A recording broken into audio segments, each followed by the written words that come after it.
Olá você, tudo bem? Seja bem-vindo a mais uma aula de História. Você chegou aqui pela primeira vez? Então é o meu convidado especial para se inscrever nesse canal.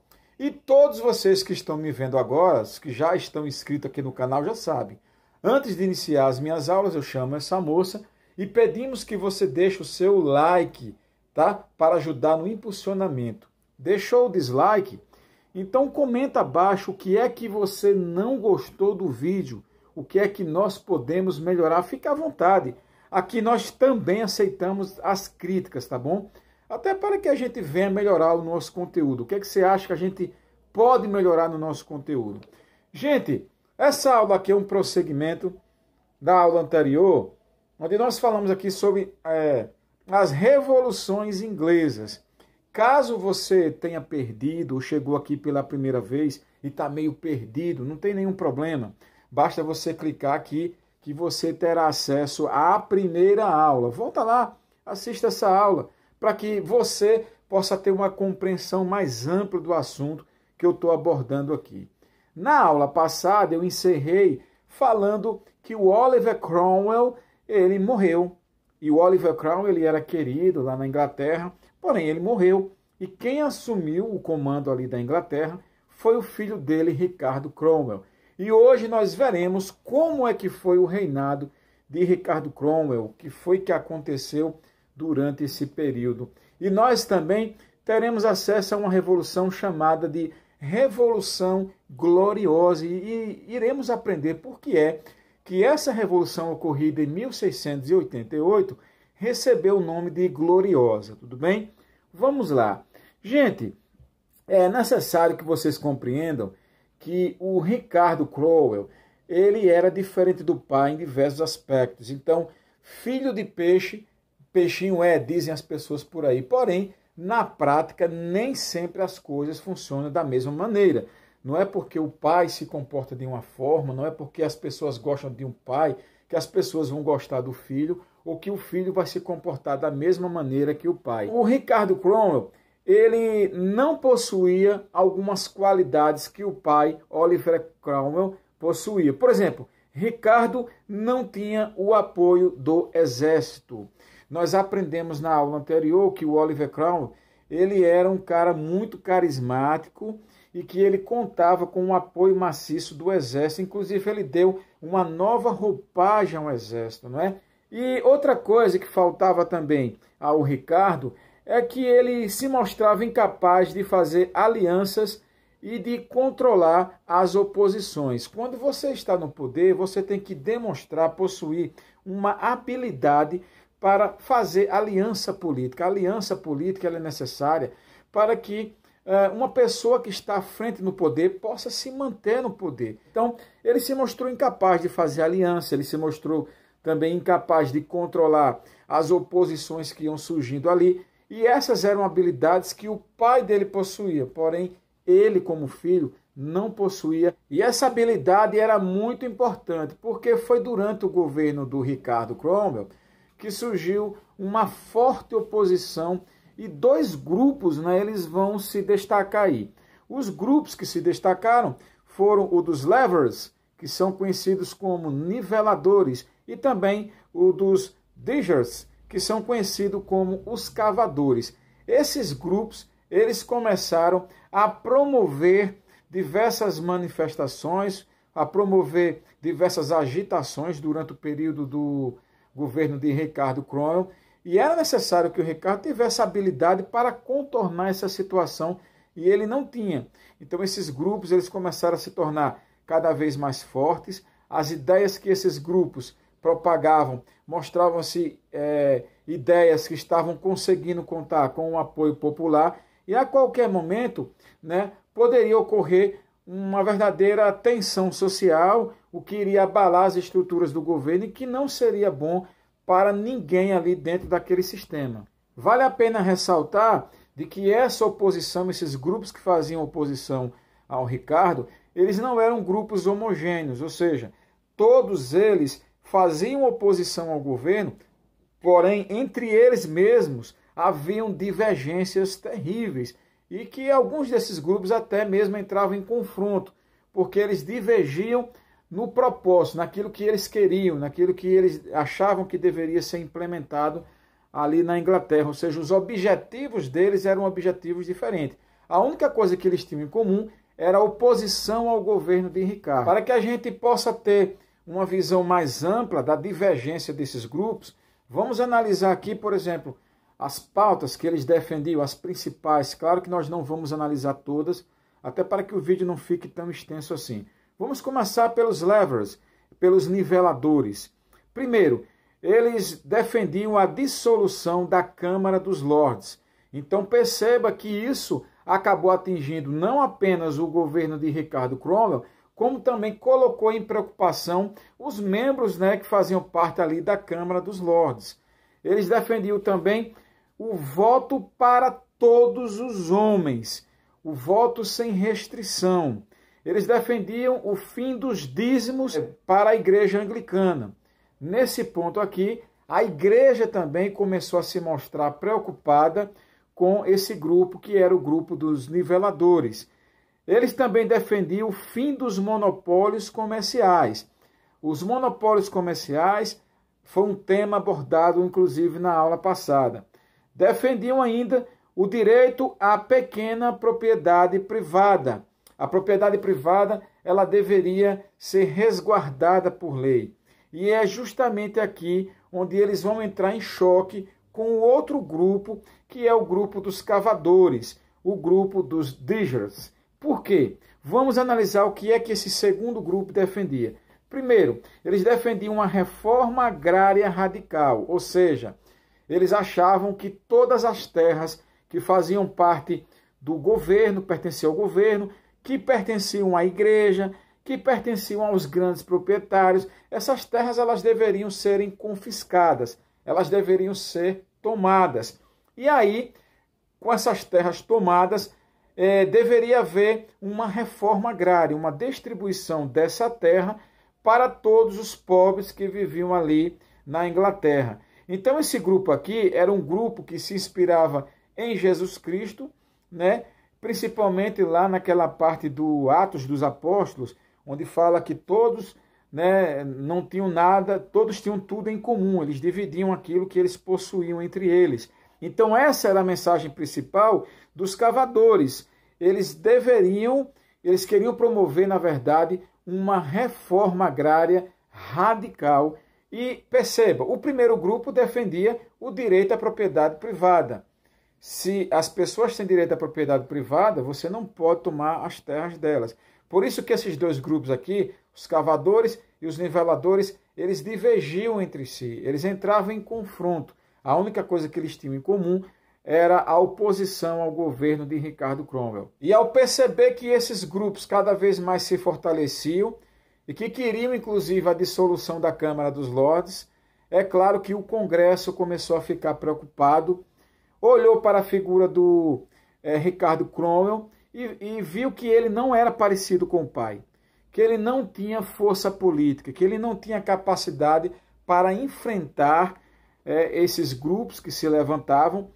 E com medo desses grupos, então, eles tomaram uma decisão. E a decisão que eles tomaram foi de depor o rei, tirar o rei do poder, destituir o Ricardo do poder e restaurar a antiga monarquia. E o fato é que em 1660, o Congresso, depois de ter afastado o Ricardo, ele vai então nomear o Carlos II, que era filho do Carlos I, que foi decapitado, como o novo monarca da Inglaterra. Nós temos aqui, então, a volta da monarquia. E o Carlos II, ao voltar, ele se mostrou muito habilidoso. Realmente ele conseguiu contornar todas aquelas agitações sociais que estavam ocorrendo ali, principalmente em decorrência da força dos niveladores e dos cavadores.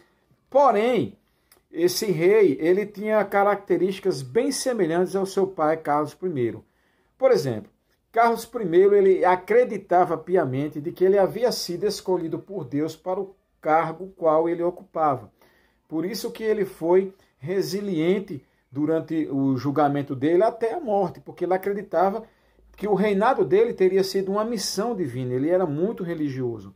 Da mesma forma, Carlos II, ele acreditava, ele tinha a crença dentro dele de que ele foi chamado como rei também por direito divino. Ainda mais que ele era filho de um homem que havia sido afastado, condenado e executado em praça pública. Então ele acreditava de que Deus estava ali restituindo novamente a monarquia na Inglaterra e que isso teria sido uma interferência do sobrenatural, uma interferência de Deus. E realmente, gente, veja só, você tem ali um sistema de monarquia.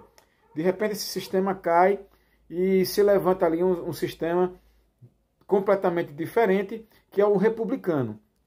E aí as pessoas acreditavam o quê? Que agora a Inglaterra seria uma Inglaterra republicana. Mas isso não foi o que aconteceu, né? Ou seja, houve uma volta da monarquia sem que as pessoas, né, sequer acreditassem. O que está acontecendo? Será que é isso mesmo? Será que eles colocaram como rei o filho do homem que eles mesmos decapitaram? Foi exatamente isso que aconteceu. Então, o Carlos II ele tinha todo motivo de acreditar que ele havia sido escolhido, né, rei por direito divino, que tinha sido realmente a vontade soberana de Deus que havia ocorrido ali naquela ocasião, naquele momento. Então nós temos aí, né, a promoção da volta do absolutismo. Essa é uma característica do governo de Carlos II. Já que ele acreditava que havia sido chamado por Deus, ele vai então promover, né, a volta do absolutismo. Ele não vai ficar satisfeito em apenas voltar e conseguir controlar aquela situação. Ele quer muito mais do que isso, ele quer restaurar os poderes que a família dele também no passado possuía. E esse homem, ele vai governar até o fim da vida dele, e assim que ele morre, você deve lembrar que o poder dos reis passava para os filhos ou para um sucessor direto, né? Era o poder hereditário, o poder que passa para alguém da família. Geralmente é o filho, mas se o filho não for vivo, passa para outra pessoa. E o poder passou então para o irmão dele, que é o Jaime II. O Jaime II então vai suceder Carlos II no trono, e esse Jaime II, ele vai também ser do mesmo jeito, vai ter um comportamento muito idêntico ao do Carlos II, que é a promoção da volta do absolutismo. Porém, tem um diferencial, que o Jaime II ele vai procurar o apoio, vai procurar ajuda. Tinha um rei que representava muito bem, né, o poder do absolutismo ali na Europa naquele momento, que era o rei Luís XIV lá da França, o rei Sol, um cara que era cheio de pompa, um cara que era cheio de poder. E é claro que o Congresso, o parlamento, vai começar a ficar preocupado. Eu não sei se vocês perceberam, mas por trás da queda desses homens, da mudança desses governos, sempre nós veremos a ação do parlamento. Então a gente vê aqui como o parlamento ele foi importante nessas mudanças, nessas revoluções que ocorreram ali na Inglaterra. A gente sempre vai ver, né, uma participação direta do parlamento. Então, no fim das contas, eram os interesses dos parlamentares, do parlamento, né, que acabavam conduzindo, né, as mudanças que ocorreram na Revolução Inglesa, que nós estamos falando desde a aula passada. E aí, o Jaime II, ele vai pedir ajuda desse rei lá da França, que é o Luís XIV, e o parlamento ele não vai ficar parado, ele vai reagir, porque ele sabia que esse rei era um rei forte, que ele podia, sim, de alguma forma, enviar reforços da França, né? E aí nós devemos lembrar do interesse da gentry e o interesse também da burguesia. Você lembra da gentry? Você tem que voltar na aula passada para você lembrar quem eram eles. Tá? Eu estou instigando você para que você possa assistir também o conteúdo passado. E essa reação ela veio do parlamento, porque na sua maioria o parlamento era formado dessas duas camadas, né? Da burguesia e também da gentry. E eles vão reunir tropas e vão marchar, né, lá para o palácio com o objetivo de prender o Jaime II. Porém, alguém avisou o Jaime II, olha, os parlamentares reuniram a tropa, estão vindo aí com o objetivo de prender você. É claro que naquele momento houve um temor, porque afinal de contas, né, o pai do Jaime II havia sido morto, né, de uma forma violenta, isso causou muito temor. E aí esse rei ele não vai mostrar resistência, ele não vai lutar, ele poderia muito bem reunir tropas e poderia haver naquele momento ali uma guerra, como aconteceu na outra revolução, mas nessa revolução não houve isso, né? Ele vai se retirar do poder, ele vai fugir, e quando os soldados chegaram ali, não encontraram mais ninguém. Por isso que o nome dessa revolução é chamada de Revolução Gloriosa. Por que gloriosa? Porque não houve derramamento de sangue, porque não houve guerra, porque ninguém lutou contra ninguém, porque não houve derramamento de sangue. Então foi uma revolução gloriosa, não houve resistência, por isso que recebeu esse nome, Revolução Gloriosa, uma revolução pacífica. E vocês devem lembrar que da última vez que houve uma revolução dentro da Inglaterra, um novo sistema de governo foi instituído, a monarquia foi afastada e eles instituíram a república, que foi a República de Cromwell, né? Porém, dessa vez a história foi diferente. Eles não instituíram novamente uma república. Eles continuaram com o mesmo sistema, que era o sistema de monarquia.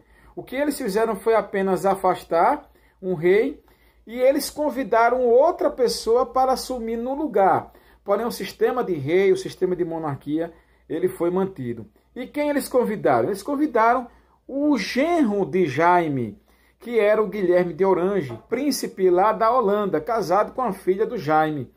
E o Guilherme de Orange, então, aceitou esse convite, porém, antes de assumir o trono, antes de assumir o poder como rei ali da Inglaterra, ele teve que jurar obediência à Bill of Rights, ou seja, a Declaração de Direitos.